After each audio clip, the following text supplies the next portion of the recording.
With zero sugar and refreshingly delicious, is Coca-Cola Zero Sugar the best Coke ever? Pick some up at Quick Trip today. Or visit our New Leaf Community Garden Facebook page to learn more. Hi, it's Ariel from the Sustainable Brown Girl Radio Show. My absolute favorite place to shop in downtown Noonan is Greenhouse Mercantile on East Washington Street. This aesthetically pleasing lifestyle store features a collection of goods from local artists, Black-owned businesses, and fair trade products. The owner, Kenya, also offers services to curate your wardrobe and make your home a sanctuary with interior design. Next time you're in downtown Noonan, be sure to stop by Greenhouse Mercantile. Open Wednesday through Saturday until 4 p.m. I can do this. We believe in you. Each day brings hope.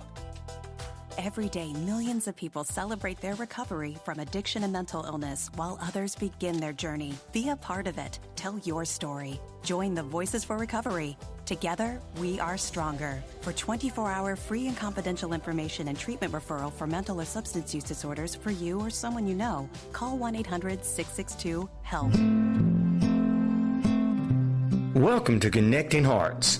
Connecting hearts of women to resources, information, and to one another. Presented by Creative Heart Studios, 18 Perry Street and Noonan. Now here's your host, Margie Conway.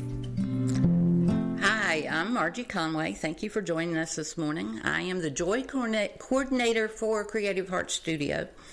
And we are the Connecting Hearts Network here that we're doing, and we're bringing on different speakers every week that's a part of our network.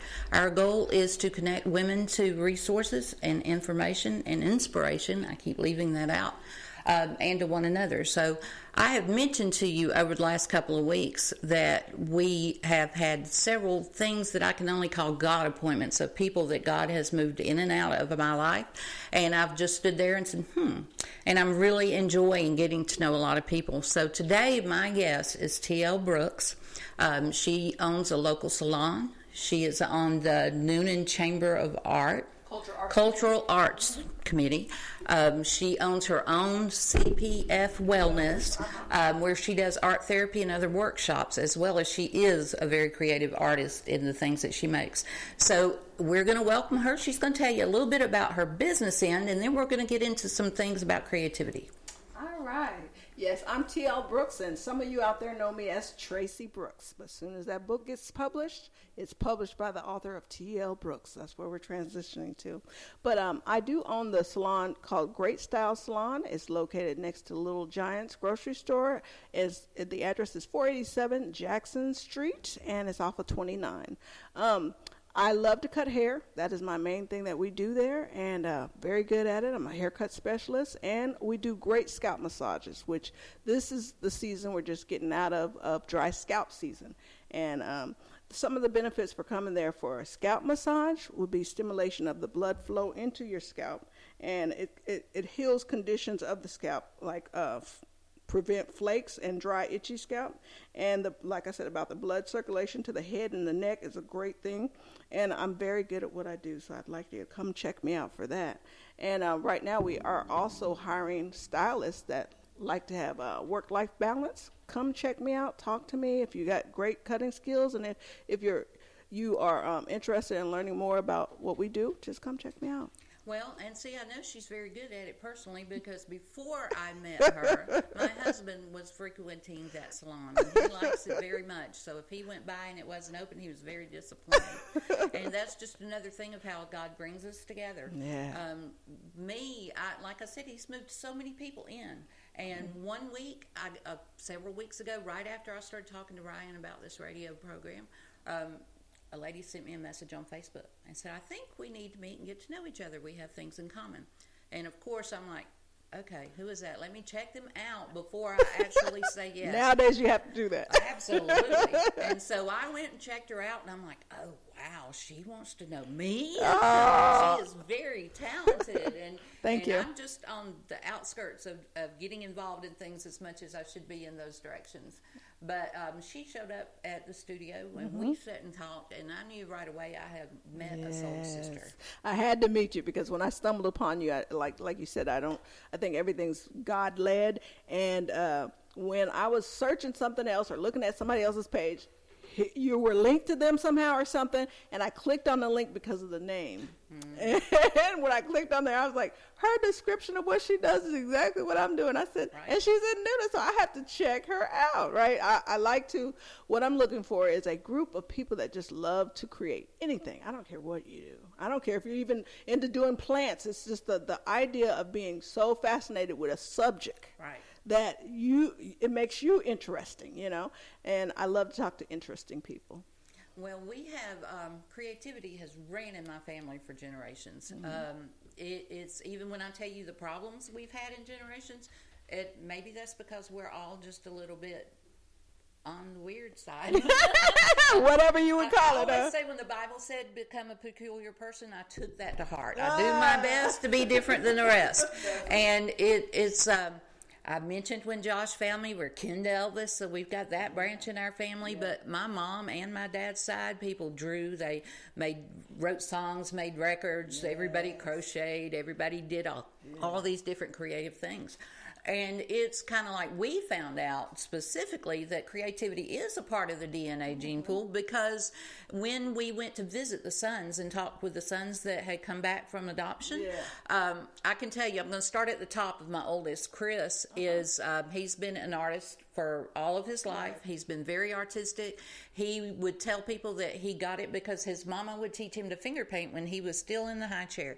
And we did. I mean, I've always strived to do that with the kids because I enjoy it. Yeah. But Chris is now the creative director for Underground Atlanta, and he's doing this premier digital art week right at the time with all this stuff about NFTs and AR and VR and all these things. He's right on the edge of it, and he's good. But where you were talking about it comes out separately and differently in people. My daughter Heather, she is a wedding and events coordinator, and she is a baker that can throw anything in a pot and come out with a beautiful cake. And then we met the two that had been up for adoption, and when we met Josh, at first he was not just a businessman, because that's very important, but he was a very strong business personality. But he had to be because of his life circumstances. His hobby was to make these wonderful relief sculptures of different people, and he would use those to support the charities that he liked. He would sell them and auction them off. And then when we met Patrick was like, well, I lived in Virginia, and boys didn't do art and music. They did football and dirt bikes. But he went to New York to college, and in Virginia, somebody had hit him up to do some modeling. So in New York, he was doing some modeling to help pay for college. Somebody invited him to an acting class where he actually met the girl he married, and that's why he started the acting class. But he said writing and producing and acting just stole his heart right there. So, I mean, I might have taught Chris to finger paint, but it just comes through the genes with everybody there. I believe that, too. I have 4 daughters, and my oldest one, she's a real estate person, but she also likes to take little pieces of home decor and revamp them, right?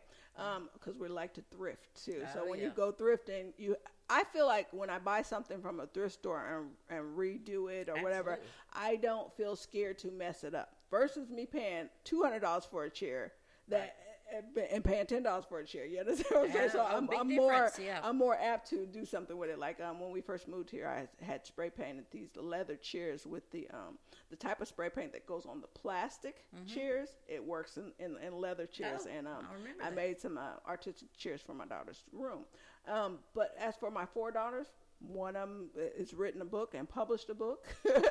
And then the other one had did $100,000 in sales with her jewelry designs when she first got out of graduated from Newton High School. And they both live in Italy now. And then my oldest daughter, who's in Maryland, is the one that likes to refinish stuff around the home. But we're all creative, and like you said, it probably just in the DNA. But I know that I would, with my 11-year-old, she does everything like me. She's all over the map like I am. But it's therapeutic for you. It really is. It's like I am an introvert, but I'm also learning about this new word called ambivert. Right. I think I'm pronouncing it right because now I have to be out here more. Right. Like being on this radio show, I have to be out here more and I have to talk more in order for people to know what you do. It's like when I meet a lot of artists, like I volunteered a lot at the Backstreet Arts, and they would like to covet their stuff and keep their stuff to themselves because, you know, they wouldn't like to talk about what they do, and then they're scared. A lot of artists are scared of rejection. It's like me. I know my art is not for everybody, and it doesn't bother me if you don't want to pay for it. I'm not going to go down on my price. I used to do market days and stuff like that, and somebody be like, well, I can get this from another person who makes this type of stuff for $10. Well, guess what? Go over there for $10. And see, that's another reason God has put you in my life. I need to learn that aspect. Yeah. I tend to give it away. Yeah, you can't do that because, look, I have to pay for the supplies that I use, right?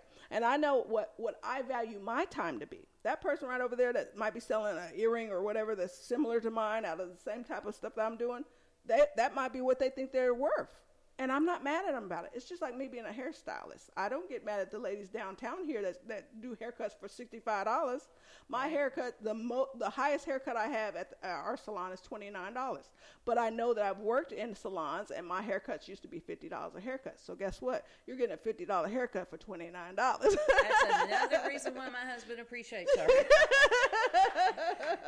It's we got one out of Ryan. I try to see how many we can get every week, and she's making appointments with Ryan too, so we may have to have pictures eventually.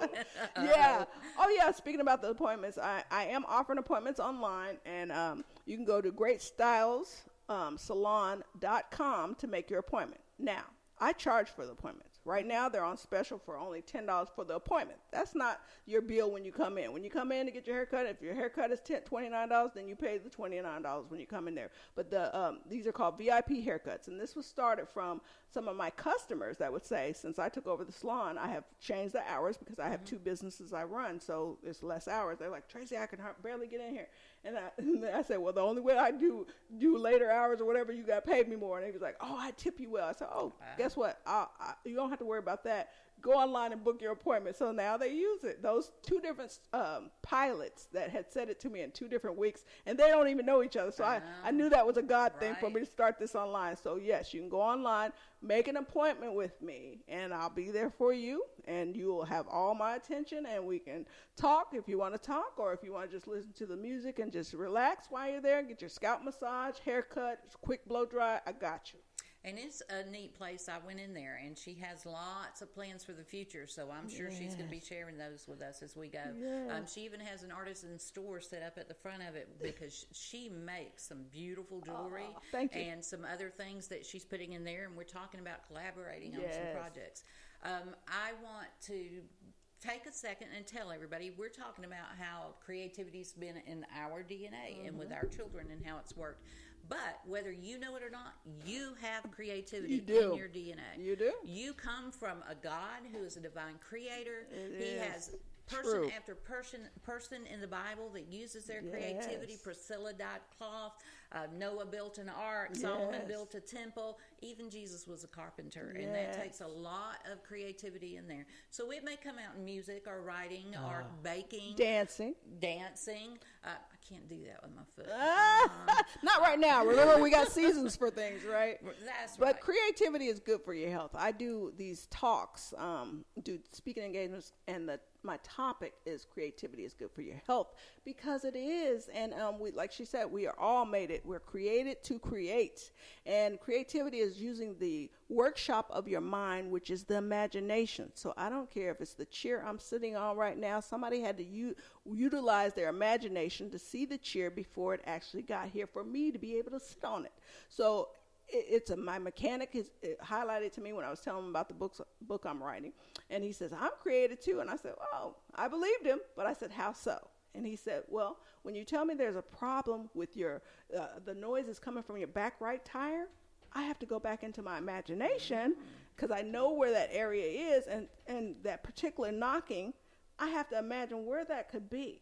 And I said, you know what? You're so right. So we all use our creativity no matter what. But mine just happens to be in art, craft, and design and hair and makeup. That's true, and she is very talented. We're going to talk about some of that creativity and what she does. We have Creative Heart Studio, and I do art therapy through there, and we're starting some general art classes on Friday. And I, like I said, I love to make stuff. I love to use recycled materials. My 13-year-old granddaughter thinks she's teaching me how to use recycled materials. All right, let her think that. She comes up to my house every weekend, and it is not to visit me. It is to take possession of my art and craft room. My 11-year-old does the same thing. Well, she told me I had made her, when she was younger, a little area over to the side and said, this you can use as much as you want. This you have to ask me for. Right. And she said, but Mom, I know how to do the big things. I need to use those things. So I have eased up and not bid them and let her do them. Me too. Yeah. I've had to learn that over the years because I used to really get mad. I'd be like, Zoe, because they'd leave the glue top off or whatever, and then by the time I want to do it, might be a month later. But she's like, you don't never use it because they don't see me in there all the time on that same thing, because I'm usually all over the map. I'm doing some of everything. But when I get back to it and it's crusty and it's like, Zoe! Well, and getting her to clean up is always a challenge. So now she can't do it if she doesn't clean it up. But I had to relax and make the areas easier for her to get to and easier to know. And like we've talked about, God has put us, through seasons of pruning down. So we don't do everything we do. Not accessible in my place. Right. I like to do retreats. So anybody's got an art retreat going on, I want to put that on my schedule. And I'm also working to put together an art retreat. Right. Some things have changed and stuff since before COVID, I was on my journey of gathering all the teachers together. Right. But since COVID, obviously that abruptly stopped, and I do want to put a art retreat together myself. But I do like attending them, or even workshops, online stuff. I do that all the time.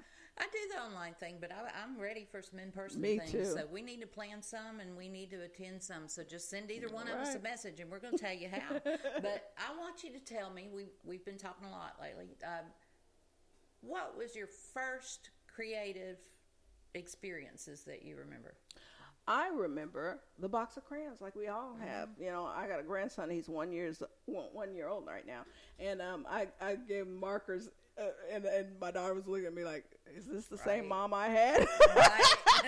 But of course, I was watching. But my point is, now my house is freer. Now I'm not so uptight as when I was raising her when I was in my 20s, but. It's the box of crayons was my first thing, and I remember the tingling sensation I had when I seen all the different colors in the box, and they just looked so good. They looked good enough to eat back then, but obviously I was taught not to do that. But that was my first experience, like most of us.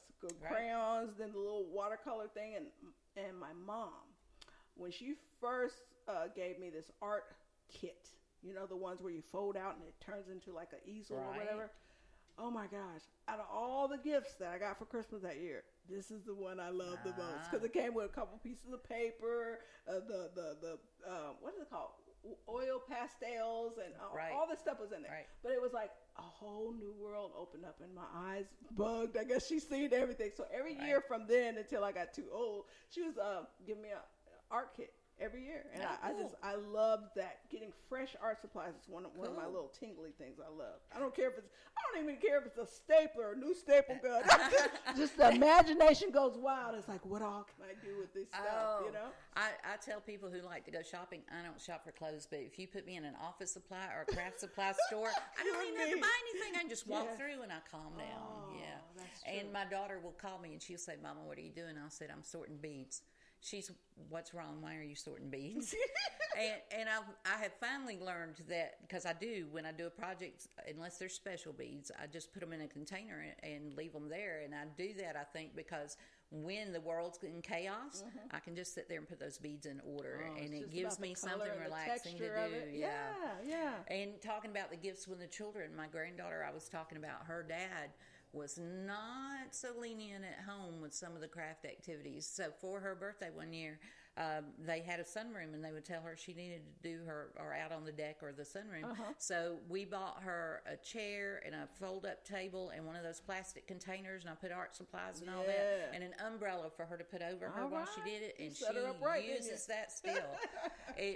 But when I was growing up, I think, I had all those people that crocheted and did all these things, but to me at that point, that was old lady stuff. I didn't want to do that. Yeah. You go through phases. Yeah. Nothing's wrong with crochet though, girls. I want to. Oh, absolutely. absolutely. I do it now all the time, and I am not an old lady. We just go through phases. That's it. That's it. But when I was 10 and 11, I thought it was old lady of stuff. Course, me too. And but my fondest memory of my mom is the two of us tracing patterns out at the library and going home and making Barbie clothes. All right. I mean, we made tons of Barbie clothes, and that really truly is my best memory of my mom is doing that with her. Wow.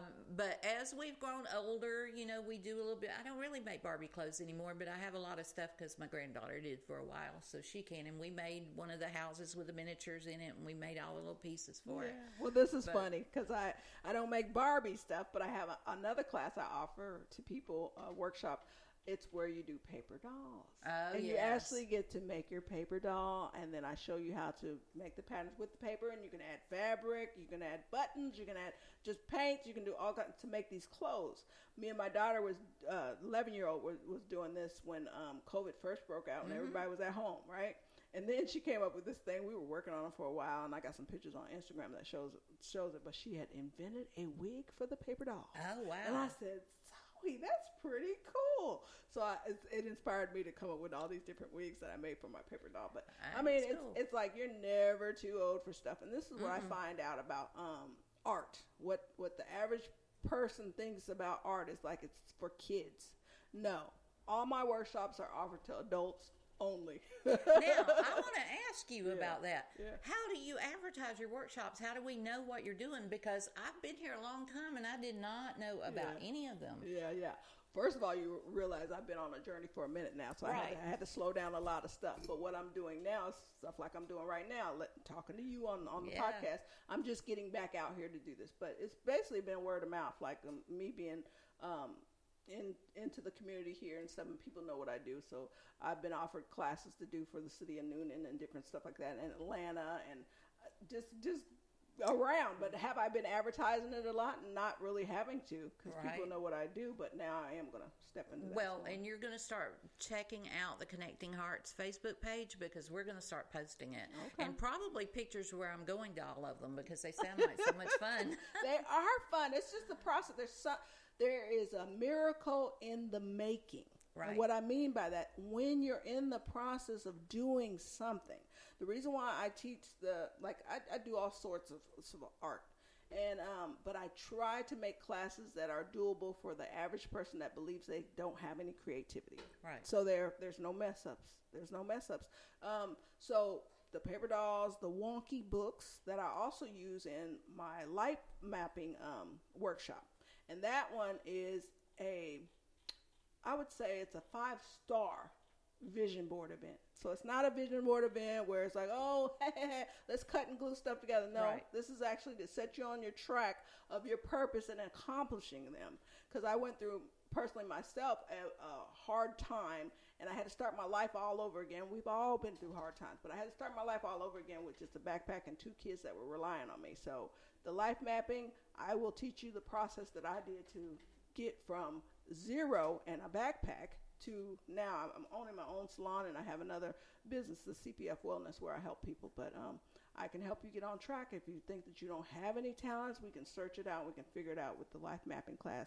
And then after you've actually done the life mapping class, we advance on to Aspire 24, which is actually a group coaching session that we do on Zoom. So okay, and she's doing the life mapping once a month now? Yeah, once a month. All right, I'll be at the next one, because I meant to be at this one and didn't make it. Okay. Because I do have certifications in all these kinds of things, but I love to learn. That's and right. I'm going to learn from everything everybody. I go That's to. Right. Plus, it's so much fun.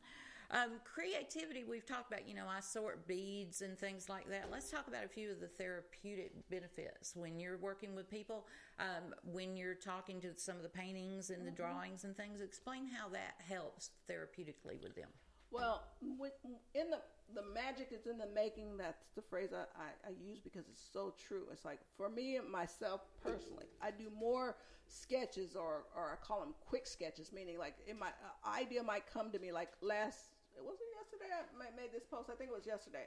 I made this post of this lady, and it says, when you decide to change. Right. A habit. It's like when you decide to change, that's where the struggle comes, right? Because we all have habits and habits is not necessary. They're not negative, but they've been advertised in conversation as negative. Oh, it's got a bad habit. No, it's like you just have to exchange the habit that you currently have in order to get something new to a new habit, right? Right. So therefore, it's like, if you want change, you have to change it. There's no ifs, ands, or about it, right? So it's what helps me in the midst of creating any kind of way. If it's painting or whatever, it soothes me, right? If I'm going through something negative, I tend to just pick up a pen or a pencil, because that's the quickest application to being able to create. And that's the thing that I push a lot for people. It's like, hey, everybody has pens. If it's at work or whatever, and your boss is getting on your nerves, which is not happening now because we all working out of home, right? But whatever it is, if a situation breaks out, you can start to scribble. Remember how when we were in high school, we used to doodle in our books while we were in math class or science or whatever, because you get bored? It soothes you to do that. You have to just tune into that. So it's like, the main things that God has given us, we are the medicine. The medicine is inside us of the abilities that He's given us all to do.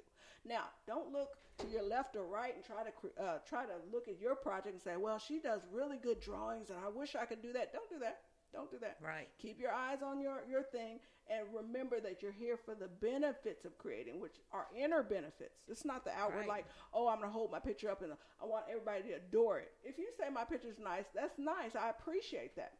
But I'm not doing it for you. Right. And it's like what I tell people when they say, oh, I love the way you paint, or I love the way you make these earrings or whatever. I said, it's like Michael Jordan said to some reporter. The reporter said, oh, you're just so awesome or whatever. And he says, you know what? I probably missed more shots than you've even attempted.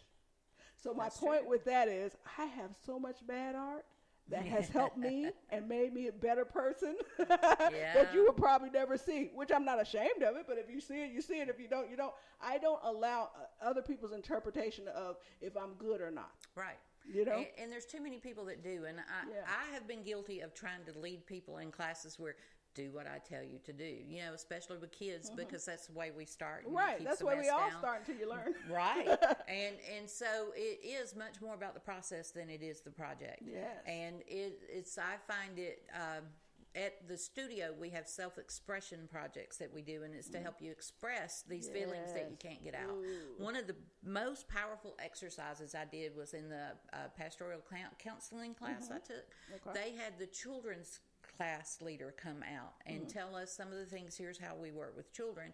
And she had us she gave us a piece of paper. She said, I don't care what your drawing ability is.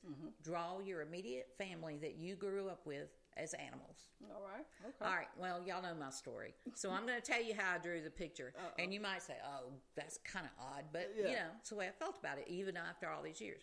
I drew a tree on one side of the page, and I drew me as a squirrel up on that tree. Okay. And I drew my grandma as a great big bear holding a gun behind the tree just a little bit. All right. And then we had my dad was a wolf and my mom was a weasel that was going back and forth irritating things, and my grandma was the cuddly bear or she was the protective bear, and that's the way I saw it then, and that's the way I still see it.